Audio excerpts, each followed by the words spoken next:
Tessalonicenses 5, do 12 ao 18. O ataque contra a graça de Deus. Diz assim: e rogamo-vos, irmãos, que reconheçais os que trabalham entre vós e que presidem sobre vós no Senhor e vos admoestam,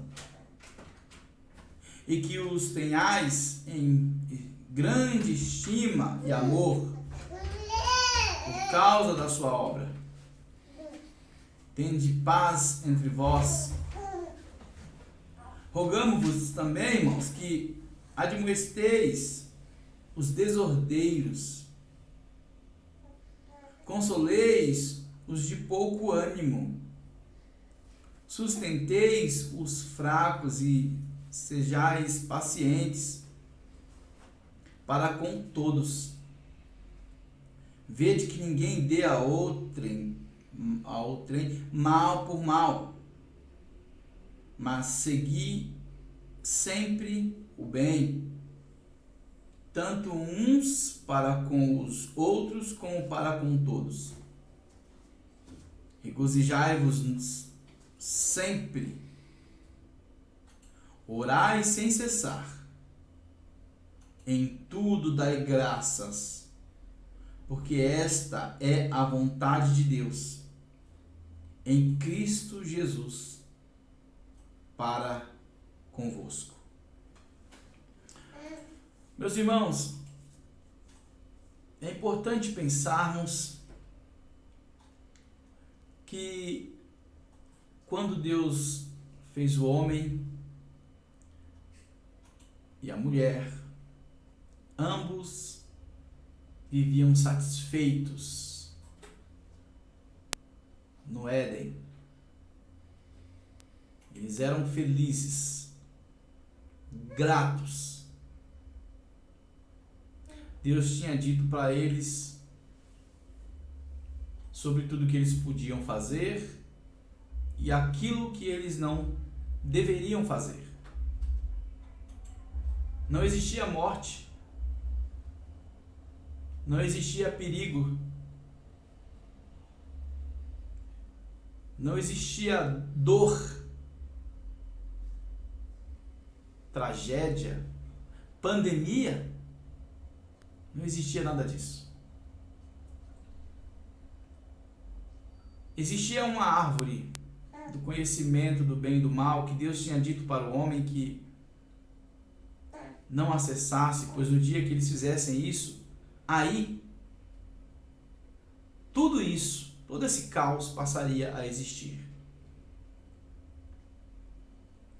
Durante muito tempo, o homem e a mulher passavam por essa árvore e não fazia diferença alguma para eles. Eles não tinham nenhum tipo de tendência ao pecado. Eles não eram tentados quando passavam pela árvore, porque a natureza deles não estava inclinada ao pecado. Mas a serpente surge. E ela surge trazendo, por intermédio de Eva, uma proposta de liberdade. Uma proposta de que eles verão algo que Deus está sonegando a eles. Que esse algo é muito melhor, é libertador. Será uma experiência que verdadeiramente dará a eles autonomia para andar com segurança na vida. Esta é a proposta do inimigo. Obviamente que eu não estou finalizando, mas estou trazendo um pouco, muito pouco, de tudo aquilo que a proposta do inimigo traz como pano de fundo. O homem vai aceitar, irão desobedecer a Deus, e a morte irá entrar no homem. Meus irmãos, nós sabemos que, após isso, a lei de Deus foi estabelecida lá em Moisés. Mas antes de Moisés, o homem não vivia segundo a lei prescrita. Não existia lei antes de Moisés. Não existia a lei do Pentateuco, mas existia uma lei no coração do homem. A distância de Deus foi sendo gradativa. Primeiro no homem, dos primeiros homens para com Deus, depois essa distância foi tomando dimensões ainda maiores. A distância entre o homem e Deus foi tomando uma proporção em que essa pregação de libertação foi fazendo parte da cultura do homem. E hoje nós vivemos dentro dessa cultura. E cada dia que passa, vai ficando mais difícil mostrar para as pessoas,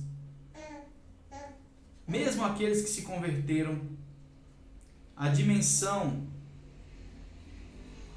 do pecado em que nós estamos inseridos, do pecado no mundo, mas também, mesmo tendo aceitado a Cristo, como é difícil mudarmos a maneira de enxergar o cristianismo, tendo em vista o ambiente do mundo em que nós vivemos.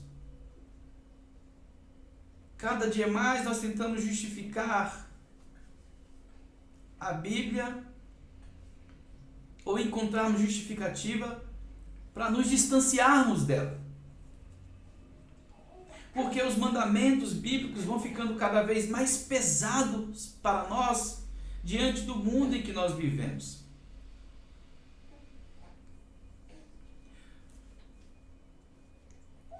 Após esse pecado, a distância foi tomando grandes proporções. Vejam, Deus sempre operou através da sua graça. A lei passou a existir, mas nenhum homem foi salvo pela lei. Nenhum homem foi salvo pela lei. Todos que foram salvos pela graça. Todos. Primeiro, porque ninguém consegue seguir a lei ao pé da risca. Ninguém. Você acha que existiu alguém que conseguiu seguir a lei de Deus ao pé da risca? Não. Então todos, como diz no livro de Romanos, todos estavam condenados. A salvação só é possível por meio da graça do nosso Senhor. E a graça, uma vez estabelecida, uma vez percebida pelo homem, ela traz como consequência uma satisfação, uma postura de gratidão. Gratidão por tudo aquilo que Deus me deu e gratidão pela vida que Ele me deu, gratidão pelos relacionamentos em que Ele me deu a oportunidade de ter. Nós viemos por intermédio de alguma família. Se alguém não teve um pai, uma mãe, aqueles que não cresceram com o pai e com a mãe, eles também têm motivos para se alegrarem. Aqueles que foram criados em orfanatos, ainda assim, apesar de ser difícil para quem nunca viveu essa realidade, eles também terão motivos para se alegrar. Eles tiveram pessoas na vida deles que marcaram a sua história positivamente. Não existe ninguém que não encontrou alguma outra pessoa que tenha sido benevolente para com ele. Não existe ninguém que na vida tenha encontrado somente pessoas que trabalhou para destruir a sua vida, que trabalhou para machucá-lo ou machucá-la, que trabalhou para migrar seu coração, que trabalhou para destruir sua alma.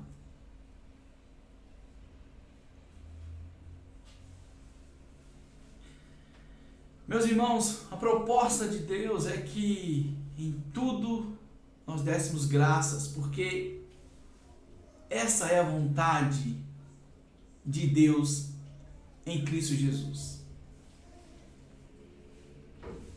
Esta é a vontade de Deus, que nós possamos enxergar na vida motivos para agradecer.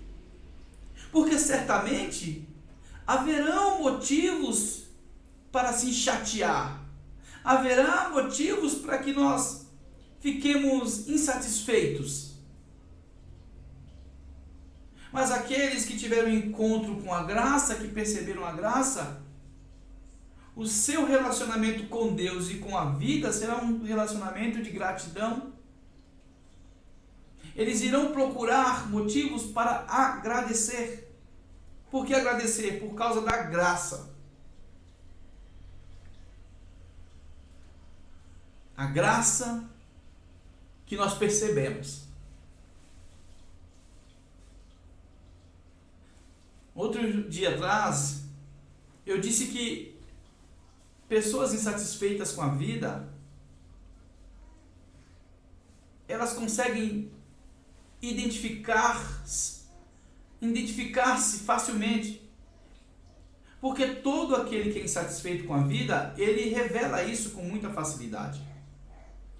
E ele é presente, ou ela é presente, atuam, demonstram o tempo todo sua insatisfação. Enquanto aqueles que estão satisfeitos, nem sempre eles mostram a sua satisfação, e as suas insatisfações nem sempre estão expostas. Mas os insatisfeitos, sim. Então eles têm mais facilidade para se encontrarem, para se opor a todos aqueles que se expressam de maneira satisfeita na vida. Então são pessoas que terão facilidade para não gostar. O não gostar, o não gostei, o não me agradou, o não concordo, tudo isso será uma expressão bem mais fácil do que o inverso. Em tudo dai graças, porque essa é a vontade do Pai.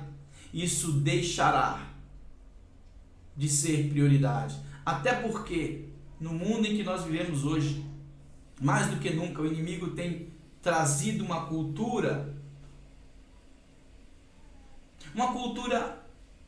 anti-graça. A cultura que vem desfazer da graça. E quando uma cultura tenta desfazer da graça, ela traz como consequência a desgraça. O ato de destruir a graça que recebemos. Não destruir a graça de Deus, mas destruir a satisfação pela graça de Deus, de forma que essa graça seja expressa no mundo. Uma vez que a graça de Deus não flui de mim, do meu interior, foi realizado a desgraça.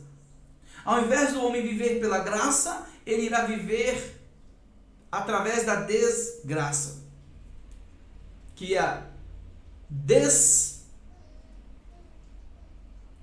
a desfeita da graça. É o desviar da graça. E muitas coisas irão cooperar para que você viva assim satisfeito. A cultura que está estabelecida, inclusive nos meios acadêmicos, nos leva, inclusive, ou nos impulsiona a pensar dessa forma, que alguém liberto é alguém que olha para os pais e enxerga tudo o que eles fizeram que contribuíram negativamente com suas vidas.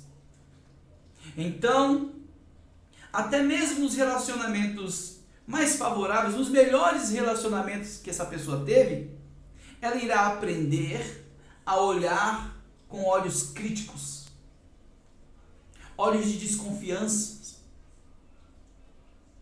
Ela irá aprender a sempre duvidar das pessoas. E acreditando que enxergando assim, ela será uma pessoa prudente. Enxergar o que há de pior em todos os tipos de relacionamentos. Relacionamentos entre os pais, relacionamento entre marido e esposa, relacionamento entre funcionário e patrão, ou seja, todo mundo me oprime.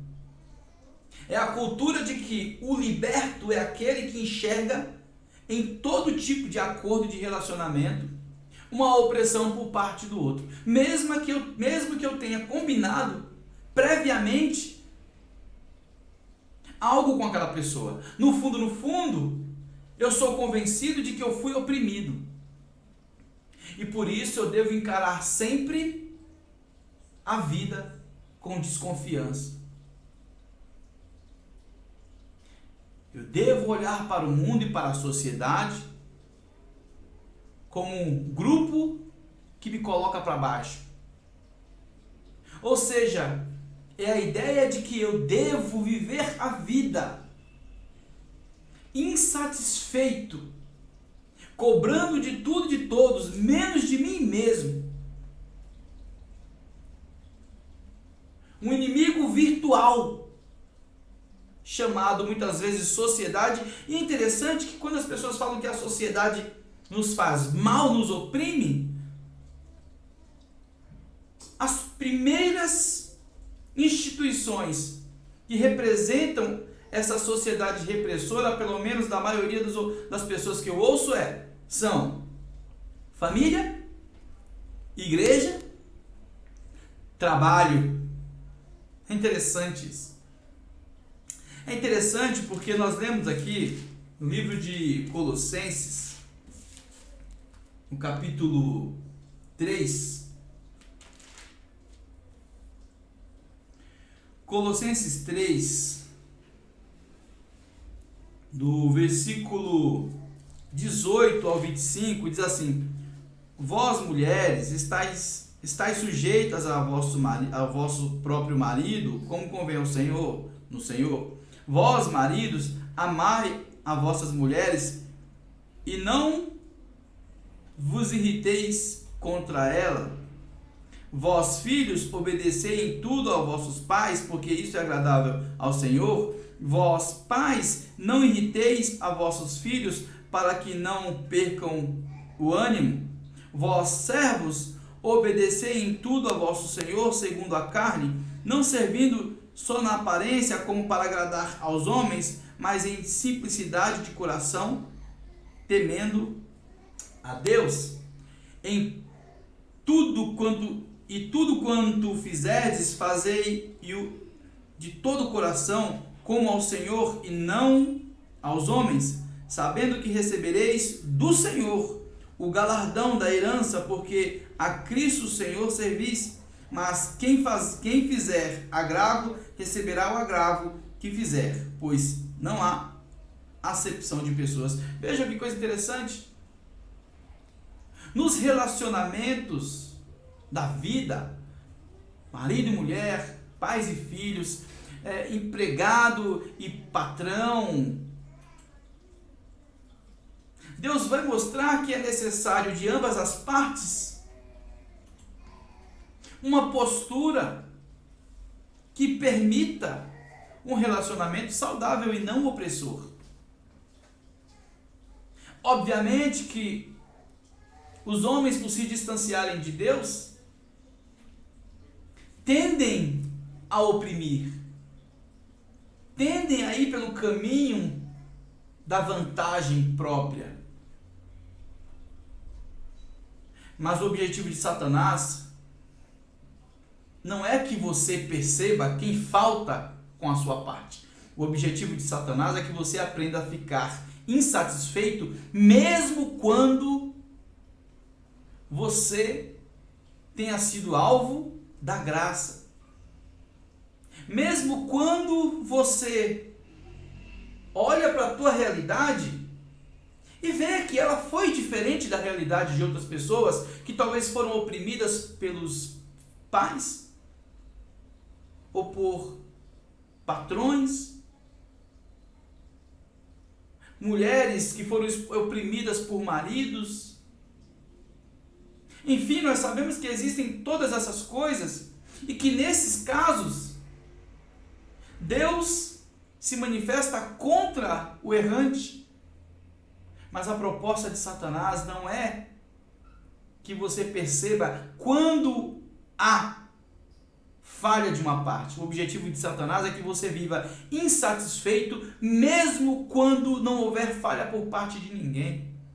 Aliás, falha sempre haverá, mas o grande objetivo do inimigo é fazer você acreditar que liberto é alguém que enxerga o de pior que existe nos outros. É alguém que olha para os melhores relacionamentos e fala: olha, esse relacionamento é bom porque um se oprime diante do outro. É isso que o inimigo fala para Eva. Não. Deus não quer a liberdade de vocês. Ele quer que vocês continuem cegos. Porque no dia que vocês comerem desse fruto, aí sim vocês vão ser igual a ele, conhecendo as outras coisas que vocês não conheciam, sabendo o bem e o mal. Agora sim vocês saberão. Enquanto vocês estiverem dentro desse combinado, vocês são oprimidos. Ou seja, amar a Deus nada, ame a você mesmo. Será a melhor maneira de você amar o próximo. Meus irmãos, Jesus disse em seus mandamentos: amarás ao Senhor teu Deus sobre todas as coisas. E aí ele acrescenta: e ao teu próximo como a ti mesmo. Isso quando o homem pergunta qual o grande mandamento. O homem perguntou qual o grande mandamento, e não quais são os mandamentos. O homem já tinha perguntado para Jesus o que ele deveria fazer para ser salvo. Mas vejam, Jesus usa um mandamento, fala do que amarás o Senhor teu Deus sobre todas as coisas e ao teu próximo como a ti mesmo. Pois ele está mostrando o seguinte, que se você não amar a Deus sobre todas as coisas, a maneira que você irá amar o próximo será caótica. De forma que, dependendo da maneira que uma pessoa se ama, é melhor que ela nem me ame como ela ama a ela mesma. E isso é verdade. eu acredito que você que está me ouvindo ou me assistindo nessa noite há de concordar comigo. E muitas pessoas se amam de uma maneira tão torpe, tão distorcida, que o amar ao próximo como a si mesmo, nós provavelmente recusaríamos e diríamos: não precisa me amar como você ama a você mesmo. Porque você se ama muito mal. E o que Jesus está dizendo é isso. Amar ao próximo como a ti mesmo só é possível se eu tiver um norte vindo de cima. Eu sei que parece contraditório o norte vindo de cima, mas a direção vinda de cima. Porque quando eu amo a Deus,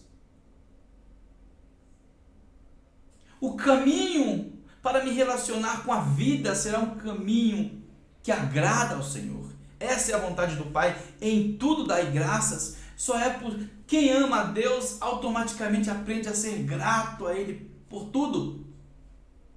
É o inverso daquele que até nos bons relacionamentos, até nas boas realidades que viveram, nas experiências positivas que viveram, aprenderam a perceber o que havia de pior. Contrário dessas pessoas são aqueles que vivem sobre a graça de Deus. Esses, até mesmo nos piores relacionamentos, nas piores experiências que tiveram, aprendem a tirar o que há de melhor, porque eles são gratos. É dois caminhos. Ou você viverá debaixo da graça de Deus, ou da desgraça. Ou você será alguém que, por ter um coração grato, mesmo diante das circunstâncias mais difíceis da vida, aprenderá a tirar o que é de melhor, o que teve de melhor, e a partir daí você vai se relacionar com a vida de uma maneira grata, o que não quer dizer ser passivo a tudo que é ruim. Não, claro que não. Mas não guardará, não ficará com aquele mal no seu bolso ou nas suas costas. Ou você será alguém que, mesmo diante de circunstâncias difíceis que você viveu, você será grato a Deus. Ou você será alguém que estará tão cego que mesmo aquelas pessoas que foram peças importantes na sua vida, você aprenderá a olhar para elas e extrair sempre o que teve de pior. Vejam, nós lemos aqui em 1 Tessalonicenses, no capítulo 5, versículo 12, que o Senhor disse: algumas verdades através do apóstolo Paulo. E ele começa dizendo: rogo-vos, irmãos, e reconheçais os que trabalham entre vós e que presidem sobre vós no Senhor e vos admoestam. Ou seja, o que Paulo está dizendo aqui é: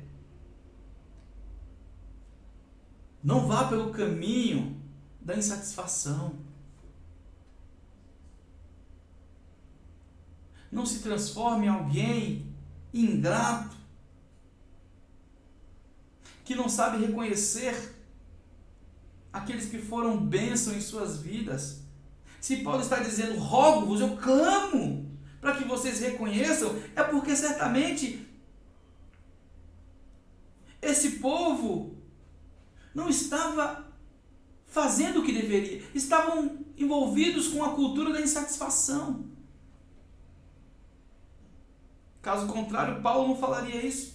Então ele diz: eu rogo-vos, eu peço, eu clamo a vocês que aprendam a reconhecer o que fizeram por vocês.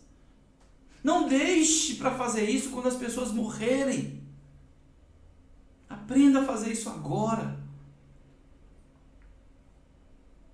Não vá pelo caminho de que uma pessoa forte é aquela que descobre o que teve de pior nos outros para poder se convencer de que fez a coisa certa. Não. Então Paulo clama, ele diz: eu clamo, eu rogo-vos, que vocês prestem atenção, que vocês reconheçam aqueles que trabalham, presidem entre vós, ou seja, aqueles que organizam, que estão na frente da batalha. Rogo-vos que façam isso. Quando vocês perceberem se foram homens que realmente estão sendo o que deveriam ser, reconheçam.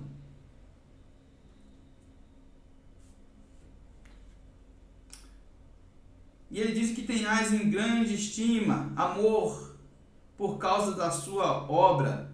Tende paz entre vós. Vejam, um apelo para que haja paz entre nós, entre aqueles que fazem a obra de Deus. E ele vai dizer: admoesteis os desordeiros. Vejam, para que essa paz seja estabelecida, os desordeiros precisam ser chamados à atenção. Um pai que tem os filhos que estão fora do eixo, não pode, por medo de perdê-los, deixar o barco andar. Nunca falar nada com eles, achando que vão perder e que estão sendo sábios porque estão ouvindo com um conselho do mundo. Não. Nós temos em primeiro lugar a palavra de Deus. Se eu sei que alguém cria desordem, se eu sei que existem pessoas que estão sobre a minha tutela e que estão vivendo na desordem, o meu papel para que haja paz é admoestar. Consolei os de pouco ânimo, aqueles que estão desanimados, por vários motivos. Consola. Traga uma palavra para ele de vitória, de ânimo. Mostra que existe um caminho pela frente, que ele é alguém forte.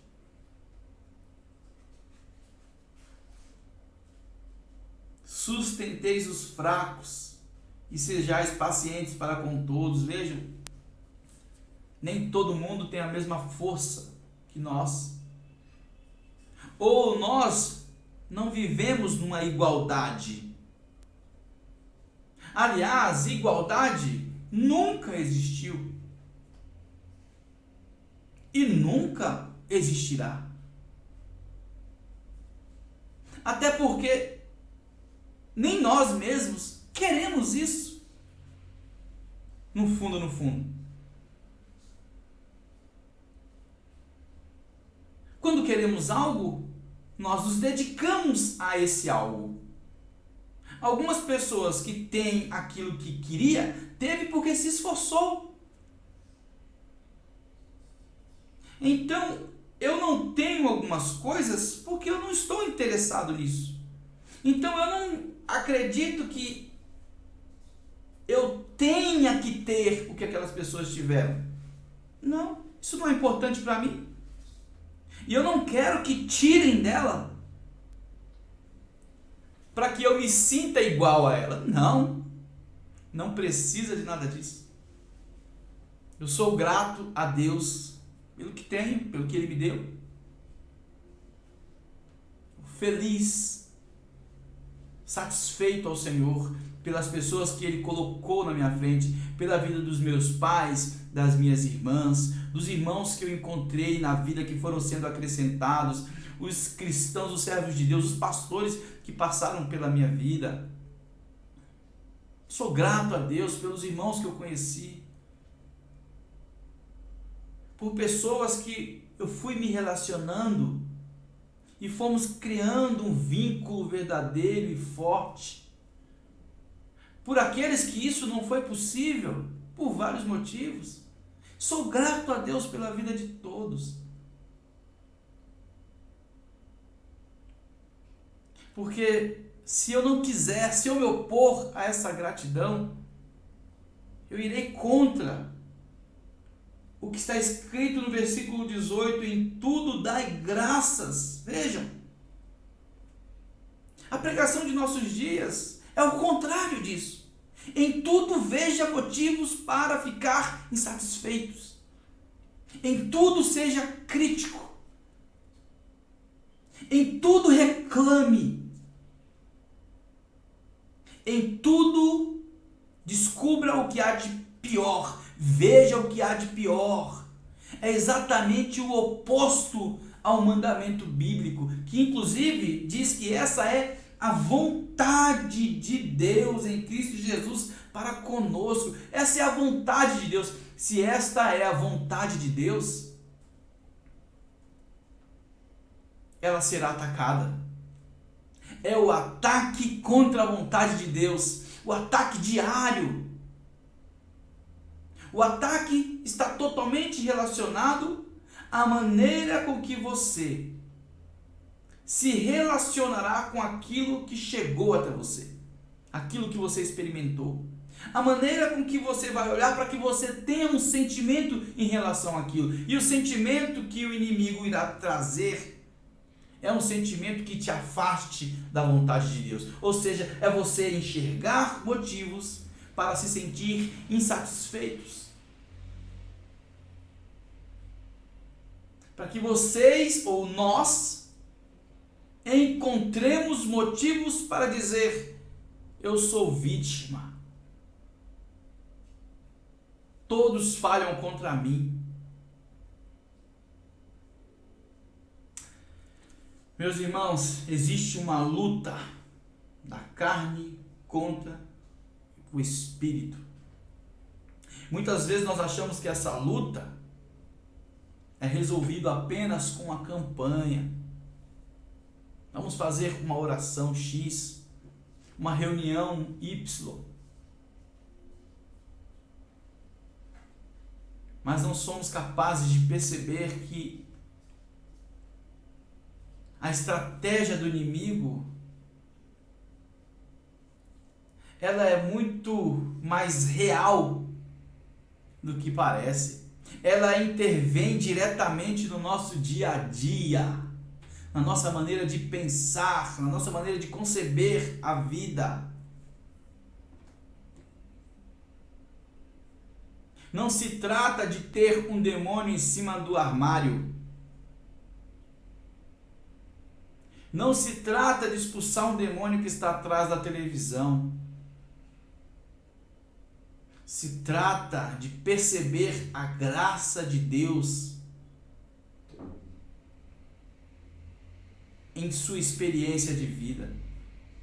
Em tudo dai graças. Essa é a vontade de Deus. E essa vontade de Deus, ela será atacada em nós. O inimigo não pode atacar Deus. Ele já tem seus dias contados e ele sabe exatamente o que vai acontecer. O ataque será contra nós. Mas a Bíblia diz que aquele que perseverar até o fim será salvo. Receberá a coroa da vida. Entrará no reino de Deus. Fará parte do exército poderoso que teve um coração transformado por meio do novo nascimento. E esse novo nascimento foi o novo nascimento que se iniciou no dia que você teve um encontro com Cristo, mas que não parou. Foi um mergulho dado em que você nunca mais parou. O novo nascimento não acabou quando subimos as águas do batismo. O novo nascimento, ele foi apenas iniciado naquele dia. Que Deus abençoe a tua vida.